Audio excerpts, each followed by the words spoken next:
Už nie sme ti škôlkari malí, poslednú triedu sme úspešne zdolali. S patôžkom snov, čo v srdci máme, do školy smelo vykračujeme. Ďakujeme škôlke za krásne chvíle, kde prežili sme zážitky vždy len milé. Monika a Lenka, dobre, že vás máme a za to vám s láskou ďakujeme. Za úsmev, pohľadenie, milé slova, každý deň bol ako rozprávka nová.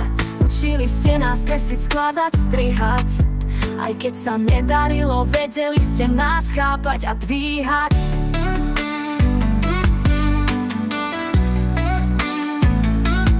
Ďakujeme rodičom a srdiečka im dávame, papierové, vlastnoručné, z lásky vyrobené. Nech vám vždy pripomínajú rané chvíle, keď vodili ste nás do škôlky v Kune Rade na automobile. Ďakujeme aj vám, milé kuchárky naše, vaše jedlo bolo ako z rozprávkovej kaše. Polievky, knedličky, voňavé koláče, vďaka vám naše brúško nikdy od hladu neplače. A vy, milé deti s metlou a handričkou, každý deň s úsmevom, vždy s čistou dlaždičkou. Hračky vždy na mieste, podlahy lesknúce, poriadok a láska, to sú vaše kľúče. Naučili sme sa počítať, spievať, tancovať, zachovať poriadok, hračky upratovať.